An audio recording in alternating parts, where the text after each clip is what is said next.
మీరు మొన్న సంక్రాంతి నాడు కైట్ ఫెస్టివల్ చేసిండ్రు. కైట్ ఫెస్టివల్ కు 3 కోట్ల రూపాయల పెట్టుబడి పెట్టిండ్రు తెలంగాణ ప్రభుత్వం. ఇదే మరి పెరేడ్ గ్రౌండ్స్ లో పతంగుల పండుగ చేసిండ్రు. దానికోసం 14 దేశాల నుంచి పతంగులు ఎగిరేసేవాళ్ళని తీసుకొచ్చిండ్రు. వాళ్ళని స్టార్ హోటల్లో ప్రభుత్వం పైసలతోనే పెట్టిండ్రు. వాళ్ళని లగ్జరీ కార్లలో కూడా ప్రభుత్వం పైసలతోనే తిప్పిండ్రు. వాళ్ళని తీసుకొచ్చి 2 నుంచి 3 కోట్ల రూపాయలు మీరు ఖర్చు పెట్టిన ప్రభుత్వం నుంచే. అదేవిధంగా మీ ప్రజాపాలన వారోత్సవాల్లో పోయిన డిసెంబర్లో ఎయిర్ షో పెట్టిండ్రు. దానికి కూడా కోట్ల రూపాయలు మీరు ఖర్చు పెట్టిన విమానాలను తిప్పిండ్రు. అదేవిధంగా ఆర్టిఫిషియల్ ఇంటెలిజెన్స్ సమ్మిట్ అని చెప్పేసి మీరు శ్రీధర్ బాబు ఇదే హైదరాబాద్ నగరంలో పెద్ద సమ్మిట్ ప్రభుత్వ ఖర్చుతో పెట్టిండ్రు. మరి మీరు పెడితేనేమో ఇది టూరిజం ప్రమోషన్ అవుతుంది, మీరు పెడితేనేమో ఎకానమీ ప్రమోషన్ అవుతుంది.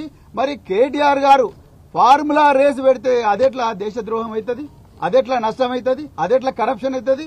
రేవంత్ రెడ్డి గారు మీరు చెప్పాలి.